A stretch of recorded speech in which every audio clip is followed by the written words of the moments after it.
Hey everyone, Randal Schwartz here, host of FLOSS Weekly, that show that brings you free Libre open source software every week. This week I'm joined by FreeBSD girl Randi Harper. We're going to talk about open source in Mexico. Stay tuned.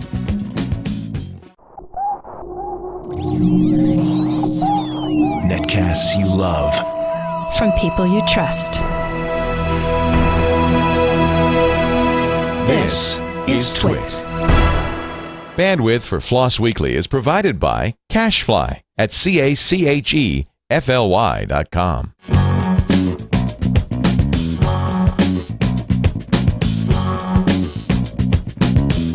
This is FLOSS Weekly with Randal Schwartz and Randi Harper. Episode 127 for July 14th, 2010. Guillermo Amaral. It's time for FLOSS Weekly, the free, Libre, open source software show. I am your host, Randal Schwartz, coming to you every week or as often as I can, speaking to you about things that are all open source, the movers and the shakers, the various community leaders, the projects you might not have heard about, or the projects you've heard a lot about because you've been using a lot of those. And I've got to say, backed by popular demand, my co-host this week, backed by popular demand, you know her, you've seen her, you've chatted with her. Well, I've chatted with her. It's FreeBSD girl, Randi Harper. Welcome back to the show, Randi. Hey, Randal. It's good to be here. Yeah. So we've had a bunch of other guests in between, and you're back again. And it sounds like your sound is working better this time than it did last time. That's a good thing, right? Yeah. Comcast came out to my house, fixed my connection. Everything is awesome this time. I even did speed tests before we got started. Did they throw in a couple extra cable channels while they were doing that? Oh, I have Dish Network. I only have Comcast Business for internet. Well, no wonder Comcast didn't work so well. You're not using them for the cable, too. I hear there's this wonderful package if you buy it all together. So, well, that's all stupid. Let's not go into that. Instead, I want to talk about sort of a different slant on the typical show. Like I said in the opening, I normally have shows that are about projects, that are about people doing things that are related to some resulting software. But I know our guest today by having met him at Scale, I think it was, 3 or 4 months ago. This is our guest today is Guillermo Amaral. I'm probably mispronouncing that. He is really big in the open source community in Mexico. He's got a whole sense of where things are going in the open source community there, and he's been involved, I guess, in the KDE project. I think he just got back from the KDE conference or whatever they call that in Europe somewhere. I'm not sure exactly wherever KDE is based back over there. I think it's where he went. I think actually, I'll just go ahead and, shall we bring him on? Yeah, go ahead. So let's go ahead and get our friend from Mexico on the line. Guillermo, welcome to the show. Hi, everybody. So we're Hello, speaking everybody out there in the internets. So you are in Mexico right now, right? I am in Mexico, yes. And if you're looking at this, if you're seeing the actual video, this is my temporary bunker. Sorry for the mess. It's hard to keep things clean and be a hacker at the same time. Doesn't really work. Now, are you suffering any sort of jet lag? Because I think you just got back from the Netherlands, right? Yeah, I came back from Finland. And before that, I went to Berlin first for a week and then Finland. And came back, and now it's weird here with nights that actually turn into night. It seems that in Finland they're not going from 12 to midnight. It's day every single moment. It's day. So I'm a little off right now. Yeah, that's got to be a little bit rough for that. And why were you there? It was some sort of big conference, right? You probably heard this from Aaron Seigel before. We have the Academy Conference, our yearly big brouhaha we have, which is basically a KDE-based conference. All KDE programmers go into it, the ones that can actually make it, right? And it's a week of 2 days of actual talks and conference type deal, and the rest of the week, 5 days, it's all hacking. So it's fun. Is this the first one of these academies that you've been to? No, it's the third one, if I remember correctly. And I've been to the other American side ones, which are called Camp KDE. The same idea, the same premise. The only difference is that it's hosted here on this side of the world. And what kinds of things are discussed there? Basically, we talk about any updates we have in KDE. What is happening with the whole Qt thing, which we use the Nokia Qt thing, the framework. Anything new we actually build up on KDE, any upcoming release. We have a lot of talks on Amarok and any other technology we're working on in the general project itself. And usually it's incredibly fun, even for people who are not really only KDE centric. We have a lot of GNOME people who attend. We have a lot of different companies who just want to see what's coming up in KDE. Cool. And was there any surprises at this conference? Well, any surprises? I wouldn't really see a big surprise besides the actual fact that it really wasn't turning into night, which was a surprise to me. I'm a very light sleeper, so I really couldn't sleep that well there. I had just focus on getting drunk, and maybe that will knock me out. Often works at conferences pretty well. Yes. Yeah, but besides that, it went flawlessly. It was very fun. We had a very awesome day trip there. I partied with people, with Aaron Saigo and the others almost all week. And obviously by partying, I mean hacking and also drinking. Yeah, not necessarily in that order, perhaps. Well, actually, you could mix them together. You could probably say drinking, then hacking, then drinking, then probably doing them both at the same time. Yes. So how did you get involved with KDE? I guess first as a user and now as someone who's sort of senior in the project. Well, first off, I kind of got into the whole FLOSS thing, doing it. I don't know if you could call it backwards. What I did first was a company that hired me before. I used to be a C++ programmer, right? So a company hired me to modify some open source software. And I got into that. I got into the whole FLOSS thing, just looking at what other people were doing. I kind of got excited, right? You could actually see the source code, modify it and stuff. And one of them actually hired me to work on KDE. Back then it was KDE 3, I think, 3.0 or something. Mm-hmm. And it was a government company here, a government supplier here in Mexico. And that kind of got me in excited about KDE. I started pushing it, promoting it on our own terms, on our own side, not really talking to the original promotion team. Back then, there wasn't really a big promotion team. But, we just started pushing it. Me and some friends, we, created a little log thing, but based on KDE, yeah, really. And that kind of got me started. Back in 2007 or 2008, I actually got more into the actual community itself. Mm-hmm. So I started attending more events. I got funded by companies here, people here, different groups. A few colleges actually paid my way to fly to a few of these KDE conferences. And that's kind of how I actually got into it. Now I'm known in Mexico as the KDE guy, since you probably know what else was born here in Mexico besides enchiladas and stuff and donkey. Yeah. Yeah, there's a certain other desktop environment that is very popular here in Mexico. So you can probably tell if they call me the KDE guy, that probably means it's only me, that's promoting it around Mexico. But yeah, we everything's kind of going well, and that's basically how I actually started getting into it, just developing for other people, getting paid for it, and then I started doing it on my own, without like everybody does, just contributing to the project, be it development or promotional work. So does the KDE project apply to your work with the PCBSD project? Well, yeah, it kind of got mixed together at some point. I met the PCBSD guys at Scale a few years ago, and I was surprised to see an actual FreeBSD, type distribution using KDE. And the thing we do on KDE Mexico, right? I haven't really gotten into that, but I'll get into it later. The thing we do is actually promote any other, not just KDE itself, but any distribution, any OS, anything actually using KDE applications or technologies, if you will. One of the things I noticed I really love FreeBSD. I like BSDs a lot. I usually run BSDs on my systems, except my laptop. Long story, but I don't know why I fell in love with PCBSD. It seems to be a very fine way to actually get people both interested in BSD and KDE at the same time. And the actual promoting team in PCBSD has helped me a lot with promotional material to send out to events here. So it's like a love relationship, really.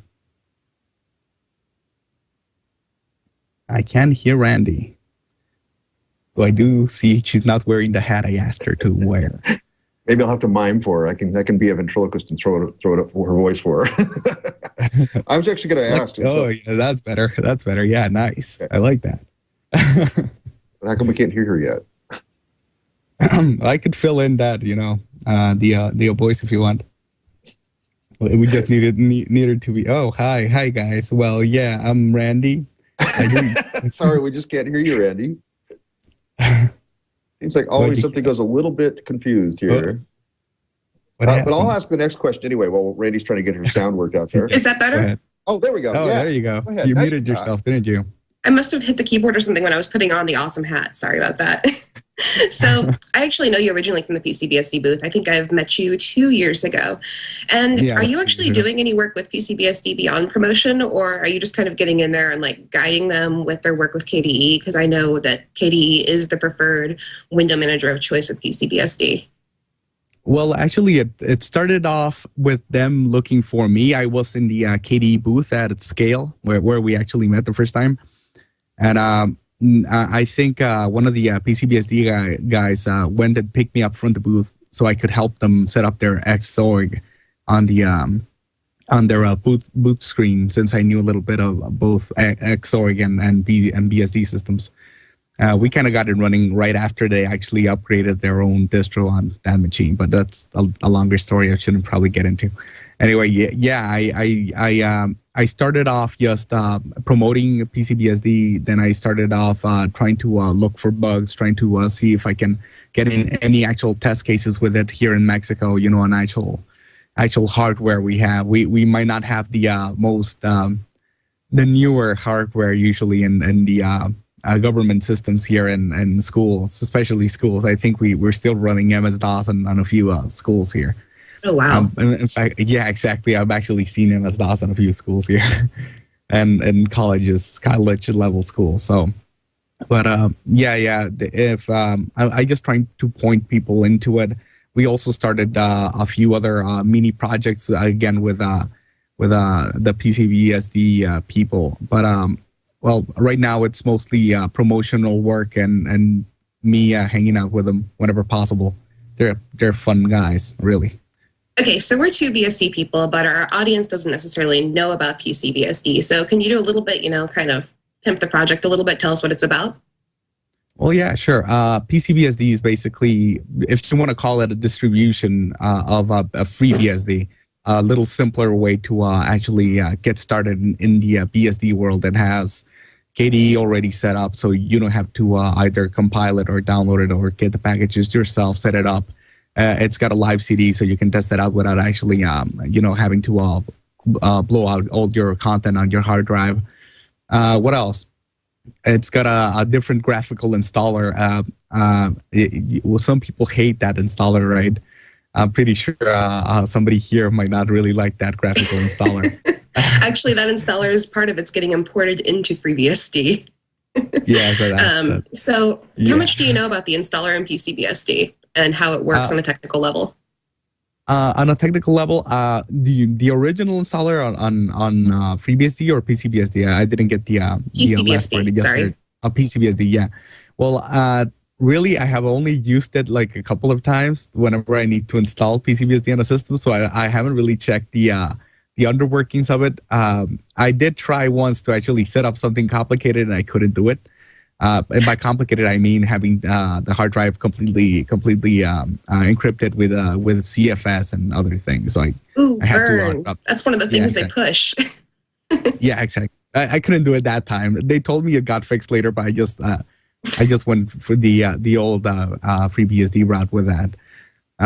But yeah, the installer is fine if you actually want to set up a system and not really worry about what flags you're running and do I need to press tab here or space or back or whatever. It's a very simple installer. It really is. But come on, you're probably asking the wrong person if I really enjoy it myself. Since I usually install, for example, in Gentoo, I install stage 1 whenever possible. So so you're like kind of masochistic. Yeah, exactly. And on FreeBSD, I usually install the actual distribution packages myself. So I mount everything and extract everything myself.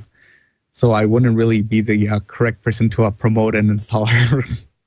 But well, yeah. Yeah, it's just a question. I kind of had to ask that. I'm picking my own little battles right now.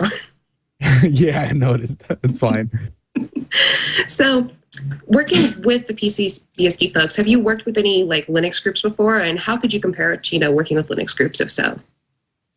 Well, Linux groups, I've worked with mostly Linux groups here in Mexico. The people who actually pay my way to travel around Mexico, and I've done that at least 4 times now, are usually smaller groups, logs, and I haven't really found any BSD groups here in Mexico myself. I guess that's why I do actually. I have a small one. We usually meet every Friday here in a coffee shop or in a bar. We have to keep it interesting, usually a bar, actually. Yeah, as BSD people are kind of big drinkers. You know how that goes. Yeah, that's the thing. And thankfully here in Tijuana, where I'm from, we have the brewery here, which is awesome. So we have a lot of fun. We talk BSD stuff and we drink, and it works out fine. But as for working with other Linux distributions and the Linux groups here, we actually started getting more Ubuntu groups now. Ubuntu user groups, I think they're called.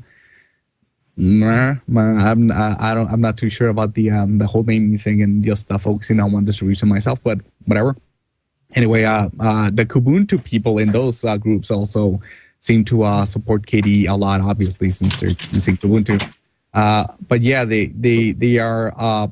If you want to call KDE Mexico a person, I would call the central group. We have like 10 people, the actual body and head, and all those groups, the arms and the legs and the fingers and everything else. They are what actually keeps us moving and promoting, without actually having me in a car and driving to every single university talking about KDE or BSD or Linux. Which is awesome, really. I have very little time to spend doing that, at least now with my job and everything.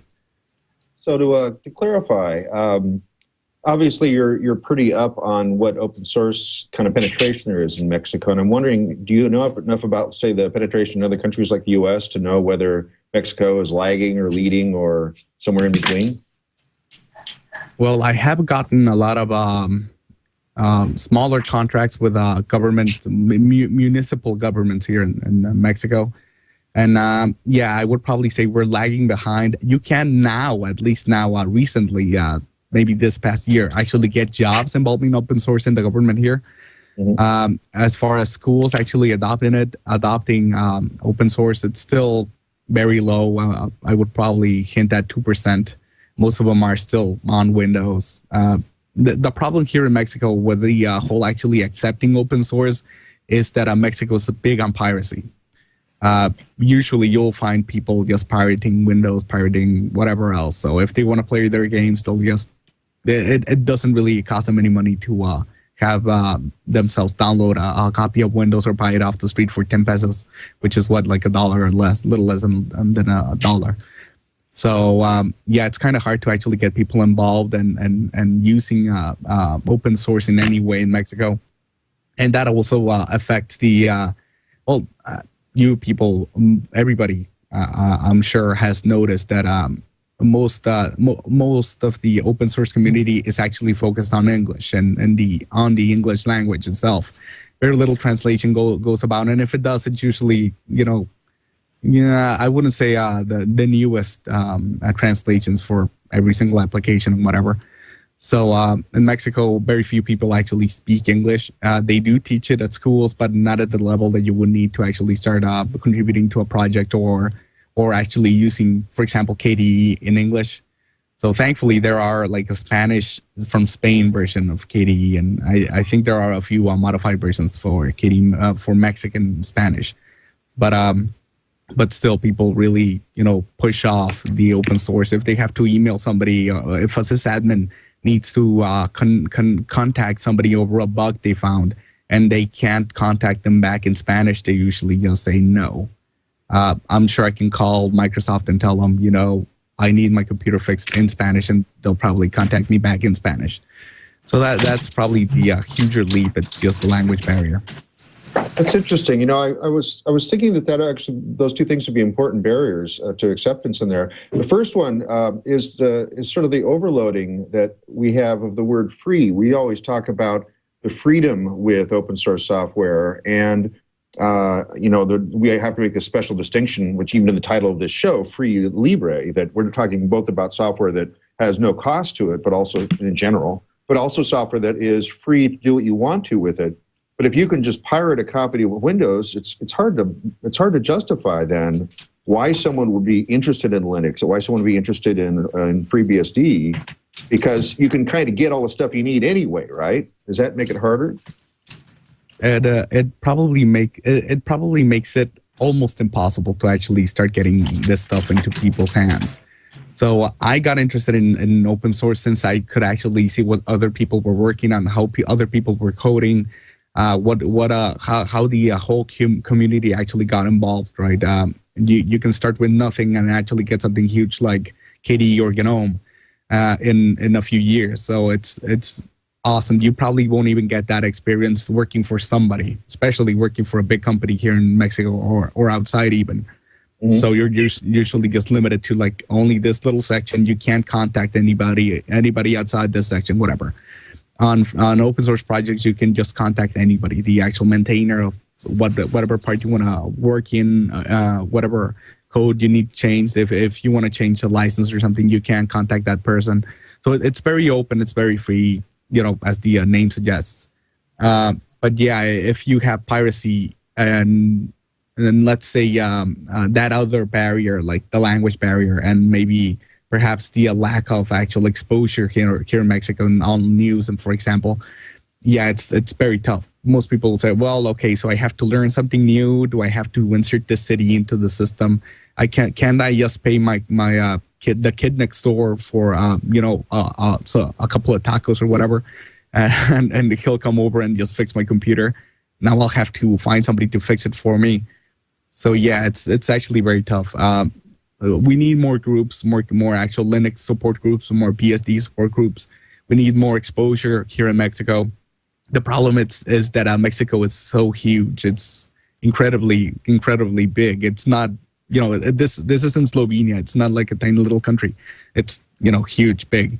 So we can't really fix that ourselves right now. So we need more people, even people from outside Mexico. Anybody who's interested in maybe, hanging out like a week and wants to talk about open source, maybe we can get a translator for them. In fact, I have invited you before, right, Randal? Yes. Yeah. So whenever you get time and on one of the bigger events, I would love even to do the translation for you if most of the people there can't really do the English. Although I do know a few words in Spanish. I know a few words in Spanish, not a lot. Yeah, a few. Yeah, exactly. Yeah. Now the language barrier is also interesting. It didn't occur to me that there wasn't a Spanish version of KDE that's South American or Mexican Spanish. It's only the Spain Spanish, right? Well, yeah. If I remember correctly, there is not one directly in Mexican Spanish, and if there is, it's a modified version of the Spanish one, Spaniard Spanish one, whatever you want to call it. I may be wrong. I usually only use the English one myself, but I'm sure I'll get enough hate mail if there is one officially one right now. But yeah. I don't remember anybody mentioning that to me. I usually get a lot of emails of people saying, what is an ordenador, which we call computers here, type deal. So I'm guessing they're either using the Spain one. So sorry, go ahead. Right. I found that also interesting because it's, given the number of South American and Central American people that speak Spanish, I mean, it's like 50% of the population of south of the border from here. It's surprising to me there's not more Spanish support, more, Central South America Spanish support. But I remember back in the day that when my Learning Pearl book was first being translated into different languages, it got translated to something like 9 languages except Spanish. So I don't know what it is about the community. Is it that somehow we in North America up here believe that everybody south of us just doesn't have computers or something? I mean, what's going on? Well, I'm not really sure if it's that extreme that we might not have computers, but yeah, the actual computer use here in Mexico it started booming 4 years ago. So usually only a few people like me and people who work in the actual area or work in banks or work in in a school or university usually I had access to computers. And mid-level people, if you want to call it, economically wise. But most people are not in that level, and most people really couldn't afford one. So you still see a lot of coffee internet places here, coffee shops with computers, and you can rent a computer for an hour type deal. So you still have a lot of those here, which, if I remember correctly, have all but disappeared in any other place in the world, maybe except where you have tourists that don't carry their laptops with them, but that's about it.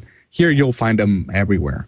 So people still don't have computers, and if they do, these coffee shop places, whatever you want to call them, don't really spend the amount of money or don't want to hassle with having somebody fix their computer if they're not running something like Windows, right?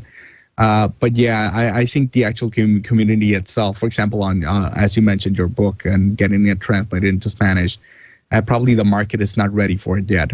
And that's what I'm trying to change. I keep getting involved with universities here, trying to get people excited about actually developing in open source, learning what they can do, just getting them started.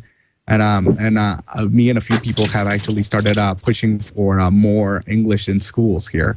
If you got more English in schools, that will usually translate in more people into getting into the actual open source community world itself. Even the Spanish group, for example, in KDE is tiny. It's bigger than the Mexican one. Obviously, we're even tinier. But yeah, it's still small compared to the general English speaking community itself. Sort of along that line, I just wanted to I wonder how prevalent is broadband to the home and to the office in the metro areas in Mexico? Thankfully, it's now common. It wasn't common before, at least in the bigger cities. It's now common. You obviously get it from your telephone company, usually from your telephone company. And Telmex is one of the biggest companies here. I think, in fact, the owner is like the richest man in the world right now. So they have actually pushed cheap internet, and I mean fast. I think it's 256 or 512. I know that's peanuts for most people, but for example, here I'm getting 4 megabits, and it's costing me almost nothing. So it's great now. I think the only hurdle right now is actually getting a computer. Which again, most of these places like the whole telephone company are selling you now computers on credit. So hopefully in maybe 2 years we'll get enough people exposed into computers. Young people, that's what I think we need more young people. Young people are usually excited about actually learning more about computers and more about free software and stuff. So if we can get them, I'm sure your books will start selling more. So back to the Spanish language questions. So I was going through the FreeBSD bug database the other night, and I noticed we had a bug from FreeBSD 5, so years and years ago, and it was regarding keyboard character sets. And this one happened to be Spanish. And this is a bug that hadn't been fixed. It hadn't been closed. It hadn't been touched. I mean, it seems to me like getting in this secondary language support and keyboard supports and all that, it's really kind of ignored by most open source projects. And have you ever submitted a bug to an open source project and had it ignored like that? I mean, how receptive do you think open source projects are to getting that type of stuff fixed?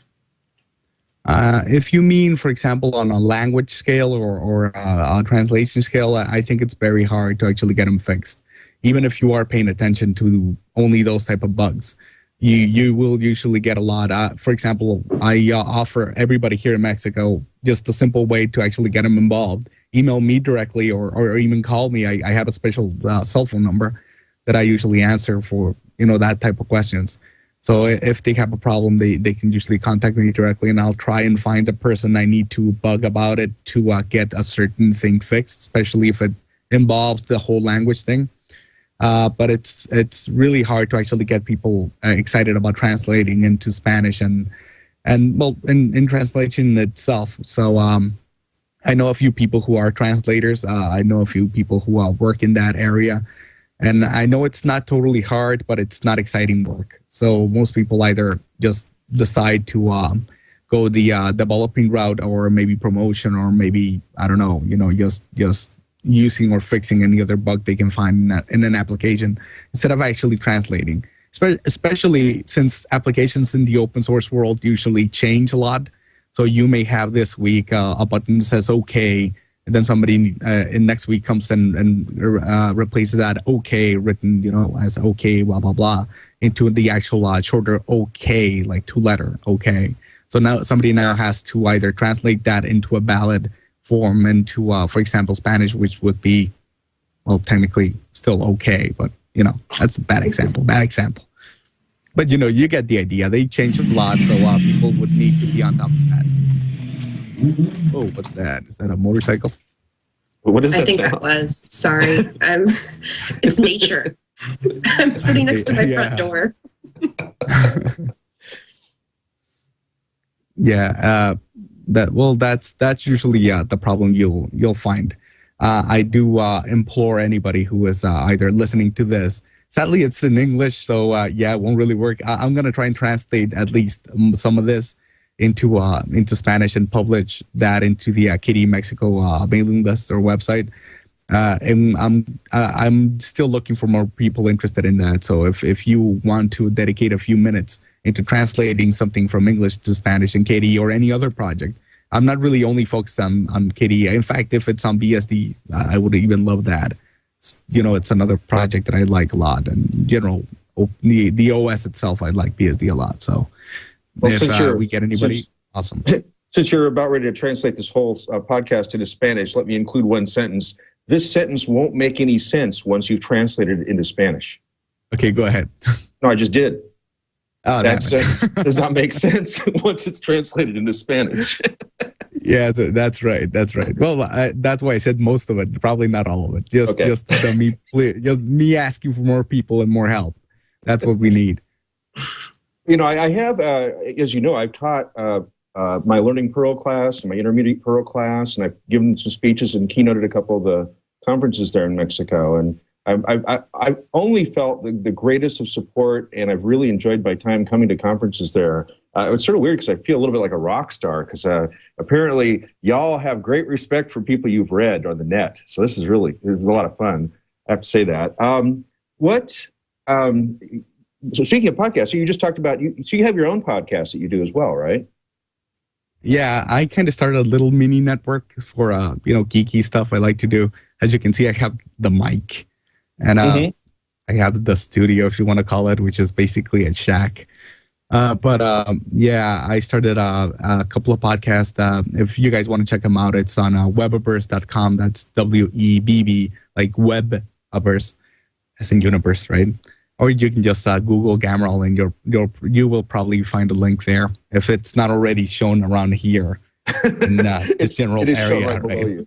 We can see it right, and also it's going to be in the show notes. We also have really great show notes for the show. Awesome. Well, I host a KDE only podcast called KDE and the Masters of the Universe. It's in English right now, since again most of my audience is either knows English or understands it enough. And we also have a BSD one, which is the BSD show, since there was another BSD show, but I would just want to call this one the BSD show. And my personal podcast, which is it's Animus Me, which I just babble on whatever subject I like, or whatever tickles my fancy.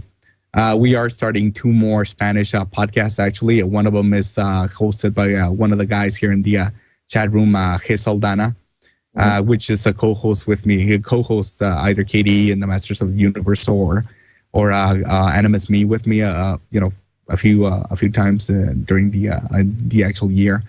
And it's gonna be all about like free society and all these topics we actually covered about piracy and everything else in Mexico, and it will be in Spanish, so we can get that audience involved, and hopefully we'll get them out there and actually doing some work in the rest of the world. Has podcasting caught on in Mexico the way it has the rest of the world? I'm not totally sure if it's caught on yet. I see a lot of downloads for my podcast in Mexico, so I'm happy about that. At least I know there's a few people here interested. Maybe let's see. Yeah, I would probably say a little less than half, but it's a lot of people who actually download here in Mexico, so that's good. They either know English, and that makes me happy, or they just like the sound of my voice, which is also good. And nothing wrong with that. Nothing wrong with that, especially I know there are quite a few podcasts. I know that they come and go. It's kind of like the whole event thing here in Mexico. Things kind of come and go. There are very few large events in Mexico, and I'm not really sure what's going on with that. But we need more events, and we need more podcasts in Spanish. That's all I need to say. Cool. So I think you just mentioned that. I know of 2, maybe 3 sort of recurring conferences because I've been to them. Although it's weird, I haven't been invited the last couple of years. Maybe I said something wrong the previous year or something, but I haven't been invited for a while. So I don't know whether they're still ongoing, but they don't seem to have the regularity of, say, something like OSCON or FISLE. Is that because there just isn't the interest, or because it's just that much harder to organize in Mexico? Well, are you the Randal Schwartz? That Randal Schwartz then? Yeah. Okay. Well, yeah. No, they're not running anymore. Don't worry about it. No, don't check. Don't look for them. No, I'm kidding. Yeah. The thing is that most of them either shut down or they don't do an event that year. For example, there's one that I liked, which is called Enly. It kind of disappeared last year. I don't even know if they're gonna do it this year. There's a couple of other ones, big known ones, that kind of show up and then don't show up. So there's very few events, and they changed a lot, and most of them actually used about the same name. And besides getting into the whole Flee Soul thing, which is also like a very huge, many small event type deal, but most events here either call themselves like the technology symposium of some place in Veracruz. And then you have the other technology symposium in some place in Tabasco or someplace. And so you don't really make that connection. They are usually not even made by the same people. So it's very variable, and hopefully we'll get like a central one. I've been trying to get a few of the actual U.S. conferences to actually host one here in Mexico. It seems to be maybe happening soon.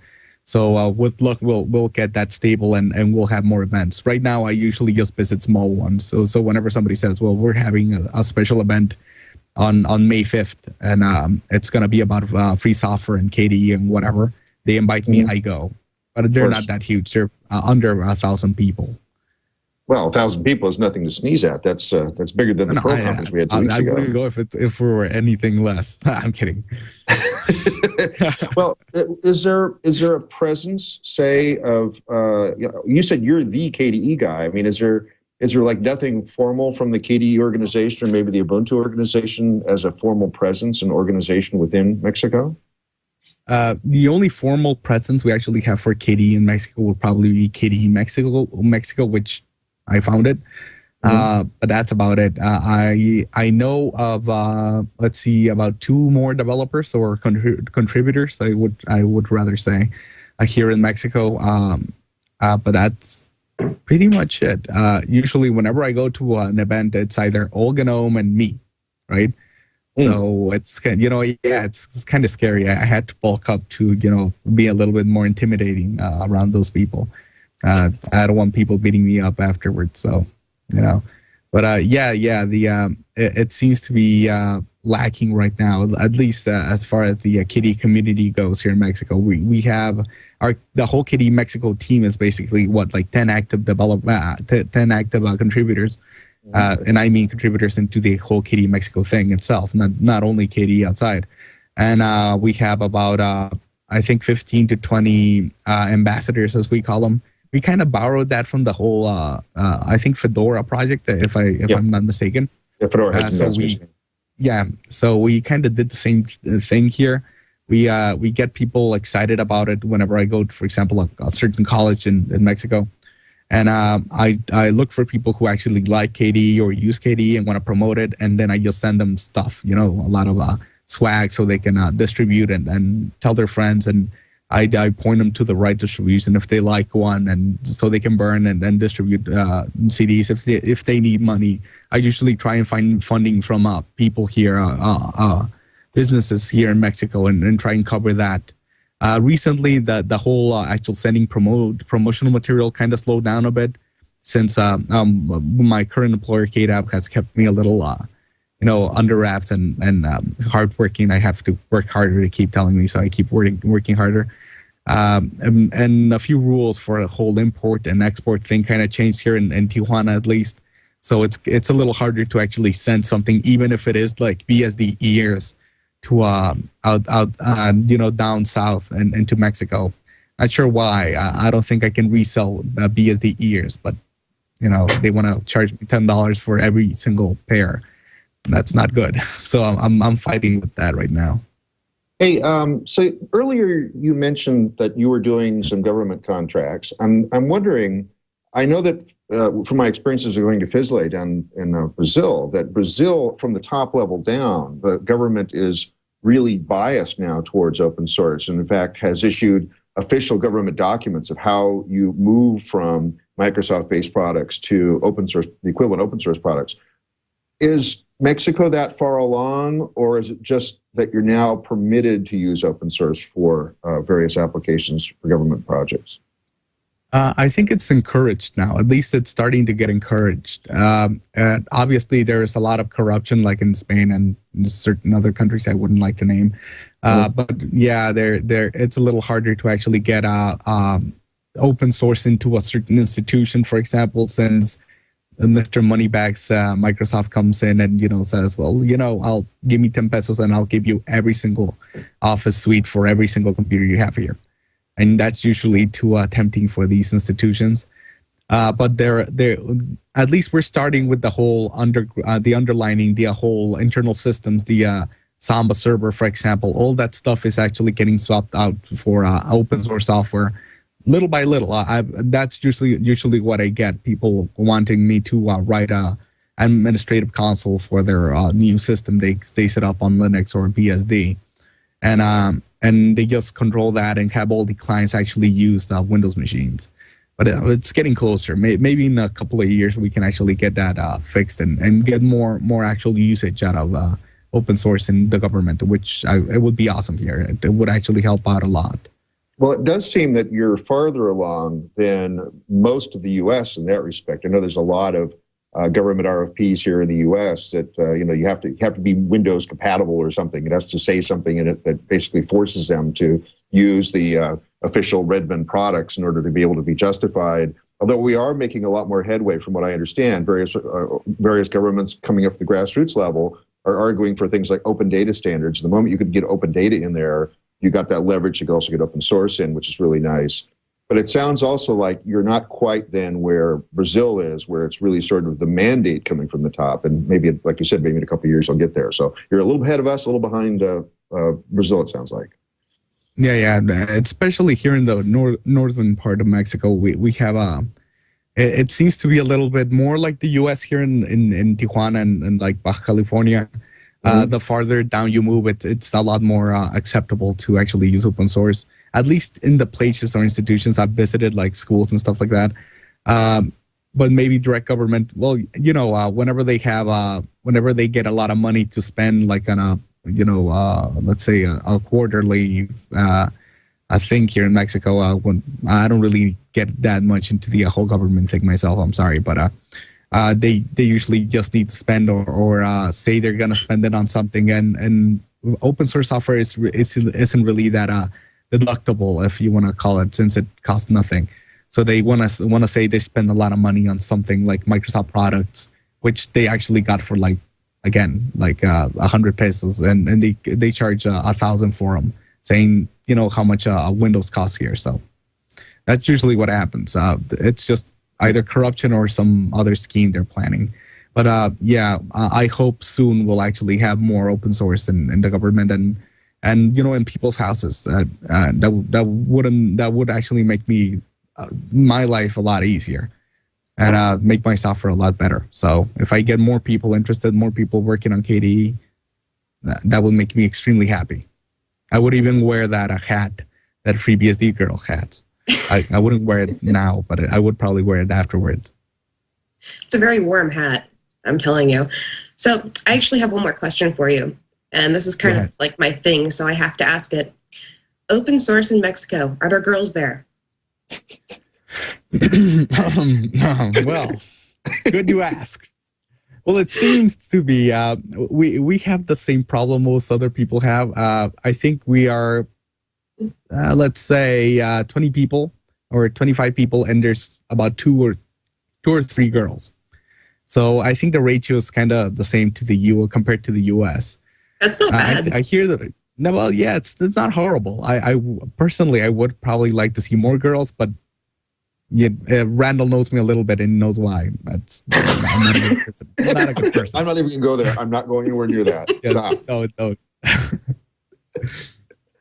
No, that's really not bad at all. I mean, at our BSD user group here, I think I'm the only female other than Denise who shows up for my ex. So that's actually pretty impressive. Yeah, but you guys are like, for example, on the BSD booth, you're usually 5 people. I think Drew also showed up last year, right? Or this year. Oh, yeah. I'm just talking about user groups, though, not like people who are flying in. Okay. And technically, Drew's Canadian. So that's not like, US. All you guys look the same. All of us north of the border, we all look the same. All you white people, man. What's wrong with you guys? Everybody in Canada looks like they do on South Park. Isn't that how it works? Yeah, exactly. I think their heads bob a little. Okay. On that note, I'm obviously getting a little distracted from my script here. I think we've chatted about a lot of different things, but is there anything really pressing that I've left out that you want to make sure our audience knows about? Pressing, I would probably reiterate, or I don't know if I pronounced that correctly. I'm a little tired. What I said before. I wanna invite everybody, and not just people in Mexico, to actually join or help us out in getting people interested in open source and free software. Even if you, for example, if you're a graphic designer, a web maintainer, or web, I don't think the term a webmaster is still used. This is still used. It might be. I don't know. So it sounds old now. A webmaster, well, whatever. And if you want to help us out with the site, you don't need to know Spanish. You don't need to actually, get involved in showing stuff here or coming to Mexico itself. But we need a lot of people, a lot of support to actually get our stuff out there. Now, one thing that we are actually doing, and that might be actually good to mention, it's I'm trying to be more proactive with the whole people are kind of scared of using or just speaking with the community in English type deal. So what we usually do here to train people into actually contributing into projects like KDE or Ocular or Poplar or whatever, what I usually do is set up like a mini sandbox for them.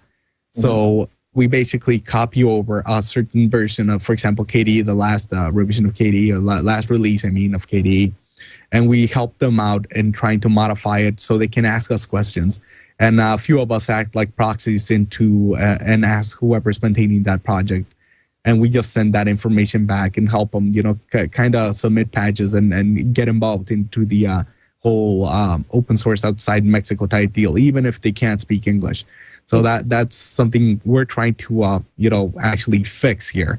The answer might not be to actually just make everybody learn English, but we're just trying to get people involved and at least not too scared of people are not going to bite you. That's what I usually tell them. They're not going to bite you, at least not too hard, but well, yeah.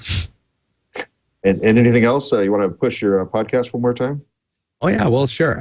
If you guys like anything related to KDE, BSD, or any other technology-related thing, we're also going to get a manga and anime show soon. I'm talking to a co-host on about that. So we should get that soon. You should hit up Webaverse. Just Google webaverse.com, and you'll get our shows. Please check them out. And I think that's it. Cool. Well, I want to thank you for taking time out of your busy jet lag recovery day to speak with us today and tell us a little bit about what's going on in Mexico and what's some of the issues you face. I really appreciate that. Thanks for coming on the show. Okay. Thanks a lot, guys. I had a lot of fun.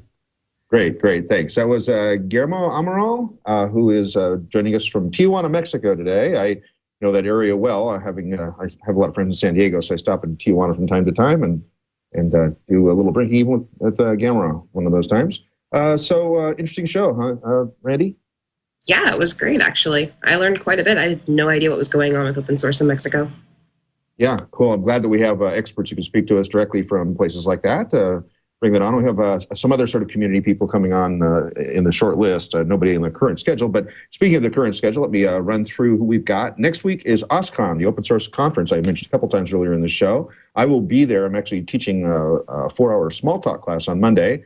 I'm also just kind of being a special guest at the Linux Fund party on Thursday. Come to that. It's free food and drink for if you're at OSCON, you'll be able to see that.